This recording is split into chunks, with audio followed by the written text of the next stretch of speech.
চলো আজ আমি তোমাদের সাথে আমার এই লুকটি শেয়ার করব এবং প্রত্যেকটা প্রোডাক্ট A to Z তোমরা দেখতে পাবে আমি কি প্রোডাক্ট ইউজ করেছিলাম।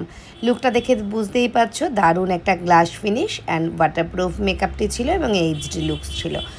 সবার প্রথমে আমি যেটা করেছিলাম ফেসটা ভালো করে ক্লিন করে একটা টোনার লাগিয়ে নিয়েছিলাম। টোনার তোমরা তোমাদের নিজেদের ইচ্ছা মতো যে কোনো একটা প্রোডাক্ট ইউজ করতে পারো।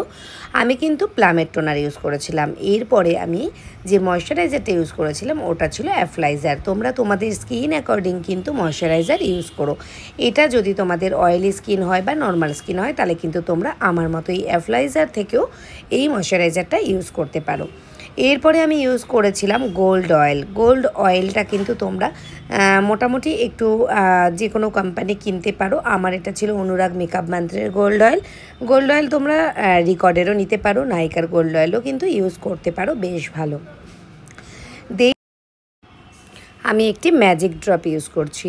এই ম্যাজিক ড্রপটি ছিল রিকর্ডের। এটি বেশ ভালো করে ফেসের মধ্যে লাগিয়ে নিলাম এবং অ্যাজ এ প্রাইমারও কিন্তু তোমরা এটা ইউজ করতে পারো। এরপরে আমি ম্যাকাজেমিয়ার এই ম্যাজিক ড্রপটি ইউজ করছি। আমি আজকে ডাইরেক্ট প্রাইমার ইউজ করব না, ম্যাজিক ড্রপই ইউজ করব এবং এরপরে আমি ইউজ করছি আইকনিকের হাইলাইটার। আইকনিকের এই লিকুইড হাইলাইটারটা ভীষণই দুর্দান্ত একটি প্রোডাক্ট, কিন্তু হ্যাঁ এই হাইলাইটারটা ইউজ করতে গিয়ে একটা কথা মনে পড়ে গেল, আমাদের স্টুডেন্টদের প্রত্যেকের কাছে প্রায় আমি এই হাইলাইটারটা লক্ষ্য করি, কিন্তু হ্যাঁ সেটা অনেকটা কম বাজেটের এবং সেটা কোনো একটা লোকাল মার্কেট থেকে নেওয়া, যেটার কোনো ফিনিশিং তো নেই। উল্টে তোমরা যে ফাউন্ডেশন ইউজ করছো সেই ফাউন্ডেশনের যে কালারটা রয়েছে ফেসে তোমরা লাগাচ্ছ সেই ফাউন্ডেশনটাকেও কিন্তু এটা কেকি করে দিচ্ছে।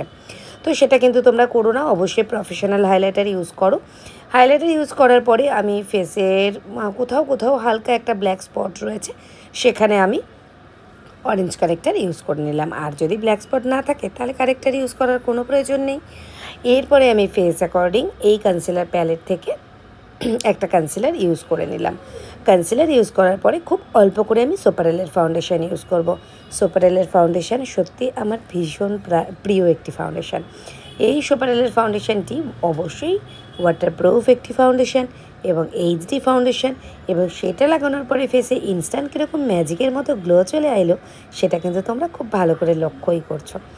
আচ্ছা, সোপারেলের আমরা এই ফাউন্ডেশনটা ইউজ করার পরে সোপারেলের একটি পাউডার ইউজ করে ফেললাম। এই পাউডারটা সত্যি একটা ম্যাজিকের মতো কাজ করে, যেরকমই এর পার্টিকেলসগুলো একদম লাইট ওয়েট এবং এটা দারুণ কিন্তু ওয়াটারপ্রুফেরও কাজ করে। আচ্ছা, সোপারেলের এই পাউডারটা দিয়ে ফুল ফেস সেট করার পর আমি কিন্তু এই ব্লাশার প্যালেটটা ইউজ করছি। এই ব্লাশার প্যালেট তোমরা তোমাদের ইচ্ছে মতো করতে পারো, তাতে কোনো অসুবিধা নেই, এবং সেখান থেকে আমি হাইলাইটারও ইউজ করে নিয়েছি। এরপরে আমি ম্যাকের সফট অ্যান্ড জেন্টলি হাইলাইটার নিয়েছি, যেটা আমরা ব্রোবোন ফার্স্ট আমি হাইলাইট করে নিয়েছি এবং এই প্যালেটটা থেকে আমি আইশ্যাডো করে ফেলছি।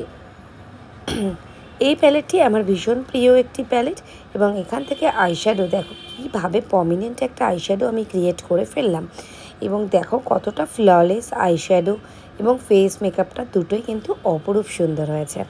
তোমরা নিজেরাই দেখে আর মোটামুটি যারা আমার টাচে আছো তারা তো খুব ভালো করে জানো পিএসসির এই মাইক্রোফিনিশ ফিক্সারটা জাস্ট আমার ভীষণ ভালো লাগে এবং এটার আমি ফ্যান হয়ে গেছি। এটা ছাড়া আমার আর কিছুই ইউজ করতে ইচ্ছা করে না। এই ফিক্সারটি লাগিয়ে নিলাম এবং ফুল লুকস কমপ্লিট। দেখো এই ভিডিওটি দেখে তোমরা অনেকেই বলেছো যে এটা টিউটোরিয়াল দেওয়ার জন্য, সেই কারণে আমি কিন্তু তোমাদের কারণে টিউটোরিয়ালটি দিলাম। এবং সব মেকআপকে কী প্রোডাক্ট আমরা ইউজ করছি, প্রত্যেকটা বেস মেকআপে আমি কী ইউজ করছি সবটাই কিন্তু তোমাদের সাথে শেয়ার করলাম। Thank you so much. ভালো লাগলে লাইক, কমেন্ট অ্যান্ড শেয়ার করে দিও আমার এই ভিডিওটি। সবসময় পাশে থেকেও ভালোবেসো এই একই রকমভাবে। Thank you.